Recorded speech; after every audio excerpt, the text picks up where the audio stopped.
Encarar uma multidão, ficar naquele aperto, no empurra-purra, vale qualquer sacrifício para ver o ídolo de perto. Os grandes eventos de música atraem milhares de pessoas e movimentam milhões de reais. O Brasil, depois de muitos anos, entrou definitivamente na rota dos espetáculos internacionais. E dá para ver que os brasileiros estão gastando mais com diversão. Por isso, o mercado de shows é o tema de hoje do nosso Conta Corrente Casual.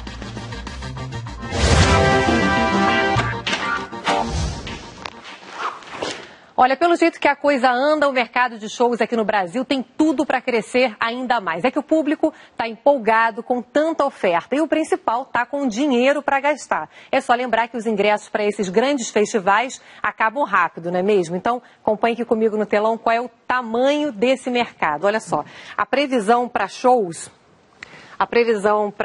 aqui no Brasil é super otimista. Olha o que a gente preparou aqui. Olha só, o setor deve crescer em média 7,3% ao ano até 2016. Lembrando que a economia está crescendo bem abaixo disso, aí na casa dos 2%. No ano passado, esse segmento, olha só, movimentou 225 milhões de dólares, isso aqui de acordo com o levantamento da consultoria PwC. Um dos motivos que explicam esse crescimento é o aumento da renda do brasileiro, que nos últimos anos está tendo mais acesso aos serviços de uma maneira geral, né? Com mais gente comprando, não é à toa que os preços também estão mais caros. O dólar mais baixo também ajudou a importar as atrações, sem contar que na crise internacional os emergentes foram vistos como uma oportunidade aí pelos organizadores dos shows. Olha só, o Brasil e também outros países aqui da América do Sul passaram a ser uma opção mais rentável do que a Europa, por exemplo, né? Mas a gente aqui no Brasil gasta pouco com shows quando a gente compara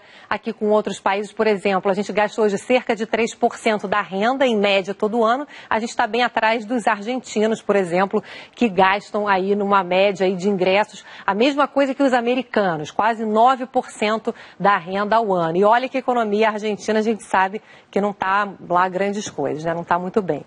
Nos últimos 10 anos, o Brasil entrou no circuito dos grandes espetáculos mundiais. Só que os preços dos ingressos tiveram um aumento galopante.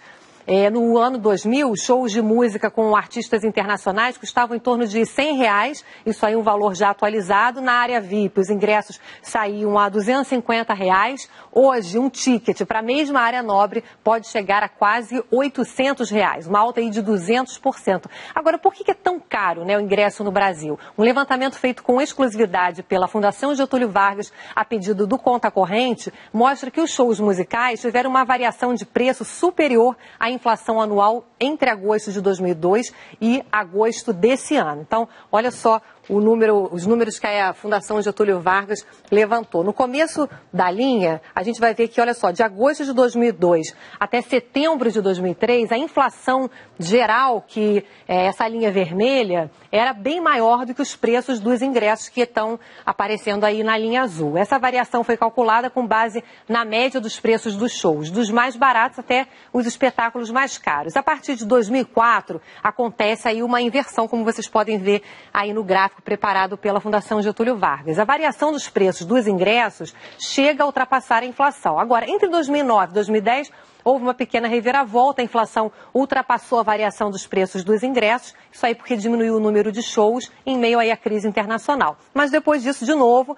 os preços dos ingressos voltaram a subir. O economista André Braz, da Fundação Getúlio Vargas, que levantou esses dados aqui para a gente, disse que o aumento nos preços reflete a maior disposição do brasileiro em gastar com diversão. Mas ele disse também que os impostos e aceleração geral nos preços, como o aluguel mais caro, luz, aumento dos salários dos funcionários também estão pesando aí no custo dos shows. Outro fator que é levado em conta é que pelo menos 8 em cada 10 ingressos vendidos em bilheterias são de meia entrada, de acordo com o economista da Fundação Getúlio Vargas. Por isso, quem não tem o benefício acaba então pagando uma conta mais salgada.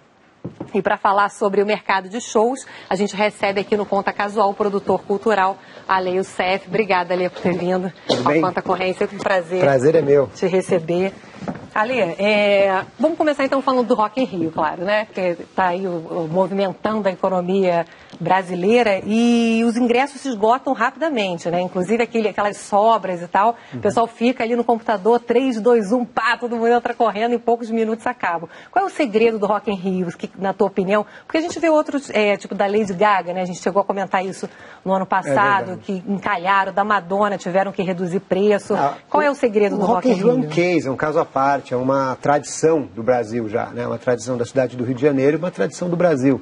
É um festival que a marca do festival é tão grande, é tão importante, que ele por si só vende seus ingressos. É óbvio que as grandes atrações são fundamentais, mas as pessoas têm essa expectativa de viver a experiência de ir ao Rock in Rio.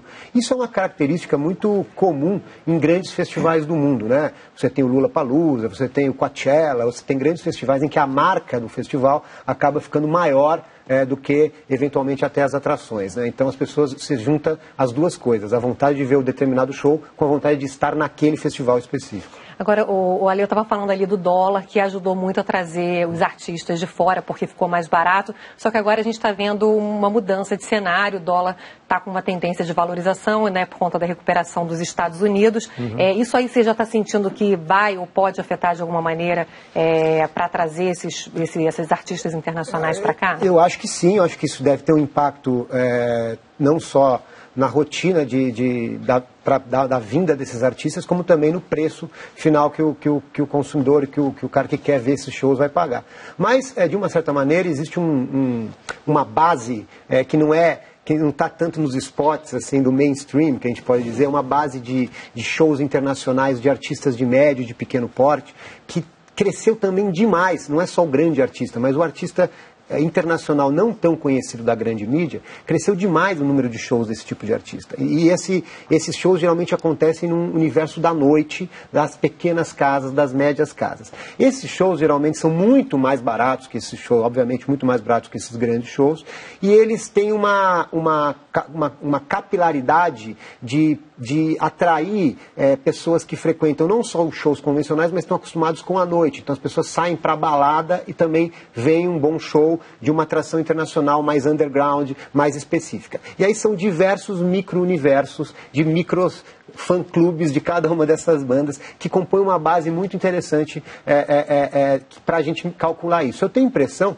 que parte desses números que foram mostrados em relação a quanto que o brasileiro gasta com show, não tem a pesquisa não tem essa peculiaridade, essa especificidade de sacar o que está rolando ali lá na noite, lá no underground, para entender o quanto que uma noite movimentada como de São Paulo, uma noite movimentada como do Rio, e dos grandes centros brasileiros, pode impactar nesse consumo de shows. Tenho a impressão que o olhar é sempre de cima para baixo e não de baixo para cima. Então falta esse recorte, assim, mais underground, digamos assim. Vamos falar um pouquinho também de musicais, porque estão bombando, né, aqui no Brasil. O Brasil entrou definitivamente para o mapa das grandes produções teatrais. No eixo Rio-São Paulo, os musicais arrebanham um exército de atores, dançarinos, músicos, figurinistas e principalmente espectadores. Cerca de 6 espetáculos são produzidos por ano no Brasil, enquanto nos Estados Unidos a produção chega a 40 espetáculos por ano. Pode parecer pouco, só que o mercado brasileiro de musicais está apenas começando.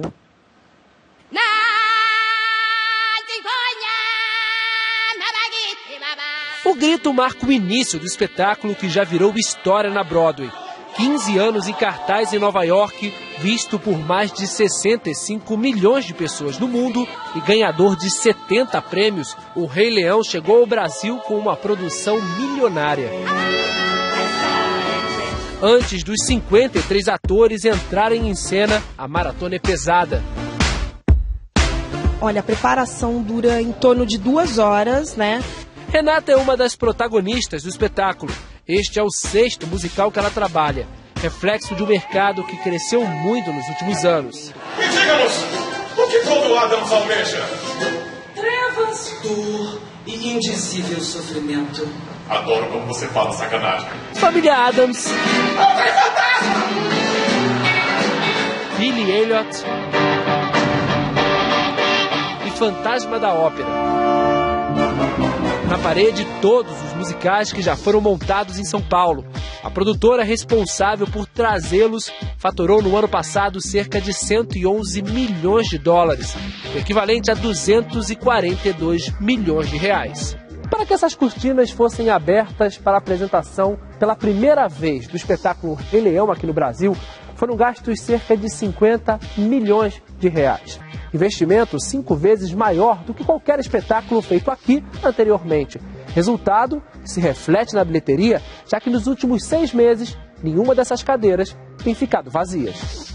Stephanie é uma das responsáveis pela negociação com a Disney na hora de importar espetáculos como o Rei Leão. A gente começou esse mercado de musicais no Brasil em 2001 e aí fomos criando essa cultura no público brasileiro de ir a musicais e ao mesmo tempo começamos a preparar artistas, né? Eu diria que teve um divisor de águas em 2007 com o Fantasma da Ópera, ficou 2 anos em cartaz, ele estreou em 2005 e foi até 2007.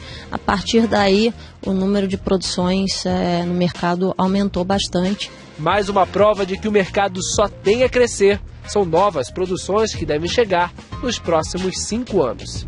A gente negocia.